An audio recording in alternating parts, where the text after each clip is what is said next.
3, 2, 1, action!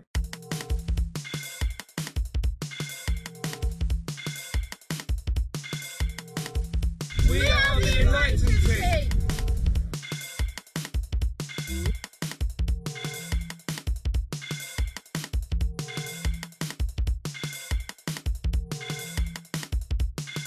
I'm Gary.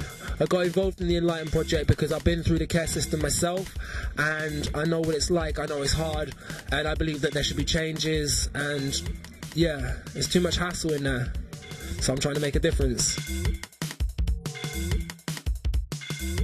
Hello, I'm Danielle. I guess you could call me the sensible one. I like to look at the landmarks of Norwich and not jump off them. The Enlighten project is very passionate to me because I was in care, and I think young people in care should have their say to help the service improve.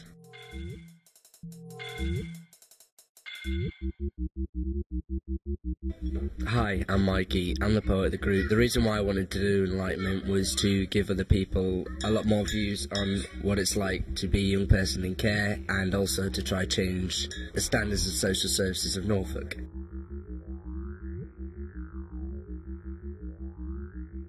Enlighten is a peer research project. This means it was young people interviewing young people. We wanted to find out what other looked after children and care leavers thought about living in care in Norfolk. We did a 2-day course about action research and then designed our questionnaire. We conducted 25 face-to-face interviews, 14 males and 11 females between the age of 14 and 21. Between them, they had 159 years of experience of being in care. If you add the years that we were in care to that number, you get 197 years of experience. So you can see we know what we're talking about. We presented our report to social workers, foster carers, children in care, managers and counsellors at a special event at the garage in Norwich. We've made this DVD to remind everyone what we said. There are 7 sections in our report and 37 messages and recommendations. We can't deal with them all in this DVD because it would take too long. And we don't want to tell you everything because we want you to Read the report! And more importantly, we want you to Make changes! We've each chosen one section from the report that we will tell you about. But there are a few things we want to mention before we get into our sections. Just over half the young people we interviewed had more than 3 placements. We think that young people should change placements as little as possible, and their views about the best placement for them should be listened to and acted upon. Several of the young people we interviewed were annoyed that you got different money and clothing allowances in different placements. We don't think there should be any variations in money, and young people should know exactly what they're entitled to. An important issue for me was finding that very few people knew who their legal guardian was. This was important to me because I had to have a life-saving operation and I didn't know who my legal guardian was and I could have died. Everyone has the right to know who their legal guardian is. We think it's vital that young people get to maintain their hobbies, and meetings and files should include a special section on this. Okay, so you get the picture. There's loads of important information in the report. If you read it and make the changes recommended, then that will make a huge difference in the lives of young people in care in Norfolk. Now let's get into a bit of detail. The section I'm going to tell you about is the relationships and experience of being in care. Now, our first question in the section was describe what it was like when you first came into care. We got some varied answers. Some of the ones that came back were very confusing, scared, weird, worrying, terrifying, daunting, a lot of fear there. The next block of questions were about relationships with social workers, carers and other young people.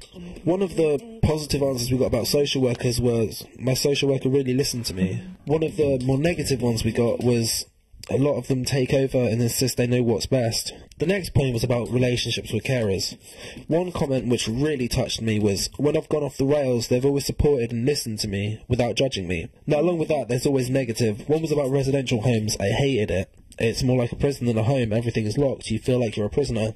Another negative one about foster carers this time, they said, it's your problem, deal with it yourself. No foster carer should ever say that. The next point is a couple of things about trust. Trust's a very important thing for me.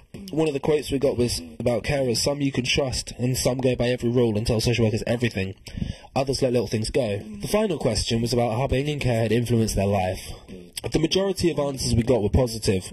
One of those was, it made my life a lot better. My parents were alcoholics and druggies. Although one of the more negative responses we got was, you can't have a normal childhood. Now, we had 7 messages and recommendations from this. 3 that really stand out for me are: social workers and carers need to build up trust with looked after children and young people. It can sometimes be very overpowering when they rush in. Young people need to know how they can complain if they're not happy with anything whilst they're in care. And if a placement works well, everyone should try and keep children and young people there no matter what. I've been Gary, thank you for your time. Hi, Danielle here. I'm going to tell you about schools and colleges and what we found out and what we feel is important that we need to tell you. One of our key recommendations is that teachers and tutors and also pupils need a better understanding of what being in care or a care leaver is. We got 23 negative comments about teachers, things like would get told off for some things someone who is not in care did. Patronising because I'm in care. We had 17 positive comments, trust no, English teacher yes, really cool, who would take me off to one side and not broadcast stuff in front of the whole class. I do get on with some teachers, those who understand you. We asked about changing schools and how that affected their education. 15 out of 25 had moved schools, some young people more than once. In total, they'd moved 23 times.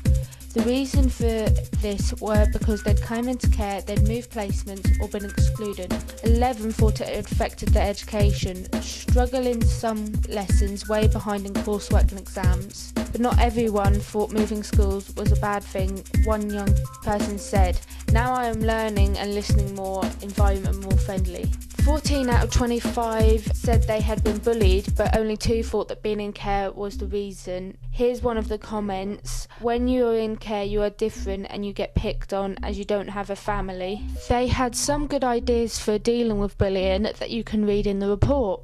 Our key message for social workers and teachers is you should be talking to the young people you work with about school and their hopes for the future. This is what a good parent would do. It's Mikey here, and the section I'm going to tell you about is the future.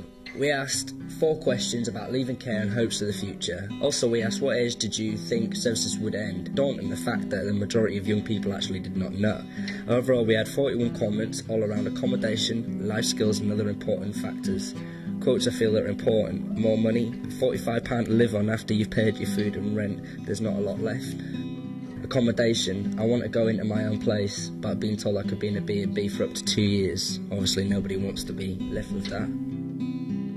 Support, I can still pop in and see carer who is still supportive. Hopes for the future, everyone we interview could see a future for themselves, going to college, uni or other specific jobs such as childcare, social worker, and in one young person's view, millionaire, just like us all. There are 9 recommendations about support for the future. I'm not going to read them all to you, it's a look in the report. Key ones for myself were there need to be arrangements with housing providers on what type of accommodation is suitable for young care leavers so that they don't end up being homeless or in B&Bs. And one I come up with, a group of care experienced young people should design some posters and credit card sized cards which cover leaving care support. Care experienced young people need access to good quality and timely advice about future career options as any other young adult would expect. So we're just about at the end of the DVD now.